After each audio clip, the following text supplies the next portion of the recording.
कि पाकिस्तान तहरीक इंसाफ की मकबूलियत बढ़ी है या कम हुई। तो जहां तक बात 91% तक वाली मानने के लायक नहीं है, तो ऐसा भी नहीं है कि चंद दिनों में सूरत हाल ऐसी हो गई कि टिकट लेने वाला नहीं मिलेगा। ये गर्द छट लेने दें, मतला साफ हो लेने दें, तो आपको लगेगा कि रहनुमाओं के छोड़ जाने पर कारकुनान बदजन नहीं हुए, बल्कि वो ये समझते हैं कि रियासत मुखालिफ इक़दामात पर जो उकसाते रहे वो अगर अलग हो चुके हैं तो कोई मसला नहीं, पार्टी से सफाई हो गई। कुछ ये समझते हैं कि जो छोड़ गए उनमें नजरियात नाम की कोई शय नहीं थी। लेकिन इसमें एक बात सोचने के लायक है, अगर उनमें नजरियात नाम की शय नहीं थी तो क्या इन इकदामात की हिमायत करनी चाहिए थी?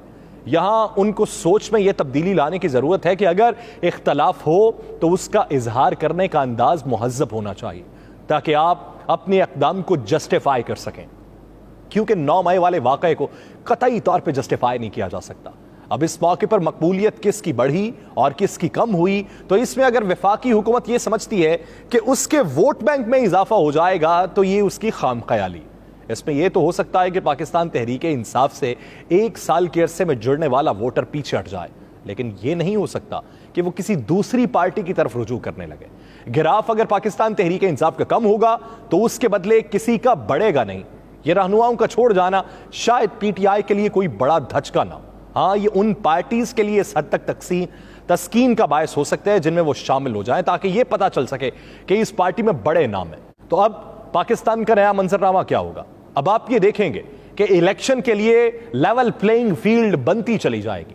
इलेक्शन के लिए पाकिस्तान मुस्लिम लीग नून के धड़ाधड़ आपको जलसे दिखाई देंगे।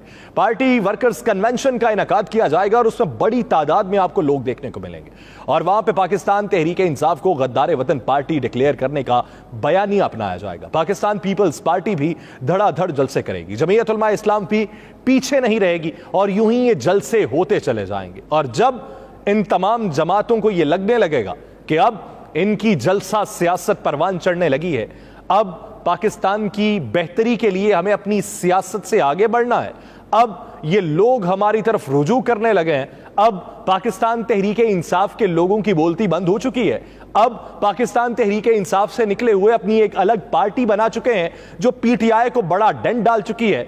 अब नए इलेक्शन के अंदर उसका जो टर्न आउट है वो उनके हक में चला जाएगा। तो आहिस्ता आहिस्ता ये तमाम लोग तौहीन अदालत से भी बाज रहने की तगोदो करेंगे, ये तमाम लोग इलेक्शन करवाने की भी जदोजहद करेंगे, ये तमाम लोग तरक्याती मंसूबों में भी पैसा खर्च करेंगे, ये तमाम लोग अपने एमएनएस को पैसा देंगे, और तब हो सकता है कि पाकिस्तान के अंदर ये जो मुआशी मंजरनामा अब है ये बेहतरी की समत में गामजन होना शुरू हो जाए। लेकिन वहां पे स्टेक इन तमाम इत्तेहादी जमातों का होगा। तो पाकिस्तान तहरीक इंसाफ को कितना बड़ा डेंट पड़ेगा, नई पार्टी बनने से क्या फर्क पड़ेगा? नई पार्टी के मुतालिक ये बातें की जा रही हैं कि पाकिस्तान तहरीक इंसाफ से जो लोग अलहदा हुए या जो माजी में अलहदा हो चुके थे, जो अब वफाक इत्तेहादी जमातों के साथ हैं, अपोजिशन के तौर पर बैठे हुए हैं, जिनके रूहे रवां राजा रियाज साहब हैं, वो लोग किधर जाएंगे? अब उसमें से कुछ लोग तो चले जाएंगे पीपी और पीएमएलएन में, जो बाकी बचेंगे वो लोग जाएंगे जहांगीर तरीन साहब के साथ। जहांगीर तरीन साहब ने अपने हल्का अहबाब को बड़ा कर लिया। लाहौर के अंदर उन्होंने जो बड़ी बैठक लगाई, उस बैठक में उन्होंने कई लोगों को अपने साथ शामिल किया और उनकी जिम्मेदारियां लगाई गई कि आप दीगर अफराद को भी पार्टी में लाएंगे। ये एक नई पार्टी बनेगी और नई पार्टी के पैटर्न इन चीफ जहांगीर तरीन साहब खुद होंगे, जबकि पार्टी के लिए जहांगीर तरीन कराची, अंदरून सिंध, खैबर पख्तूनख्वा और बलोचिस्तान से भी अहम रहनुमाओं से राबिते में हैं। जरा ये भी बताते हैं कि तरीन ग्रुप के अलावा पीटीआई के कई नाराज रहनुमाओं की पार्टी में शमूलियत का इम्कान है, जिसमें डीजी खान, राजनपुर, मुजफ्फरगढ़, विहाड़ी, लोधरा और मुल्तान के सियासी खानदानों की शमूलियत का भी इम्कान है। तो जल्द ही पाकिस्तान तहरीक इंसाफ का फॉरवर्ड ब्लॉक भी सामने आ सकता है। अब फॉरवर्ड ब्लॉक मंजर आम पे आ जाता है। अब अगर पाकिस्तान तहरीक इंसाफ की 80% क़यादत मान लेते हैं, आप 30-40% पे ना जाएं, 80% मरकजी क़यादत पीटीआई को छोड़ देती है, पीछे खड़े हैं सिर्फ खान साहब, तो सवाल ये पैदा होता है कि खान साहब जो बयानिया अपनाएंगे उस बयानिए से कितने लोग इनकारी होंगे, कारकुनान किस हद तक पीछे हटेंगे? क्या अब जो खान साहब बात ये करते हैं कि मैं किसी को भी टिकट दूंगा तो वो जीत सकता है, इसमें किस हद तक हकीकत है? इसमें बातें मैं पिछले अपने कई व्लॉग्स के अंदर ये बात कर चुका हूं कि जहां तक बात है टिकट्स की, ये जो छांटी हुई है ना, इस छांटी में आधे से ज्यादा लोग तो वो गए हैं जिन्होंने हाल ही में करोड़ों रुपया देकर टिकट हासिल की थी। बहुत से लोग हैं और मैं उनकी निशानदही भी कर सकता हूं। और इस हवाले से मैंने माजी में ये बात की थी कि शवाहिद भी मौजूद हैं कि किसने किस से राब्ता किया और किसने कितना पैसा तलब किया, मुलाकात के लिए क्या कुछ होता रहा। अब इस सबको साइड पर छोड़ दीजिए, वो पैसा गया किधर है? जिन्होंने पैसा लिया था वो खुद भी और जिन्होंने पैसा दिया था वो, ये दोनों ही अलग हो चुके हैं। तो पार्टी से किस हद तक सफाया हुआ है, ये एक सोचने की बात। फिर दूसरे जो नजरियाती कारकुन है, अब नजरियाती कारकुनों को अगर दिया जाएगा टिकट, उसका इंपैक्ट किस हद तक पड़ेगा? क्योंकि जो वोटर है, वोटर और नजरियाती कारकुन दोनों में फर्क है।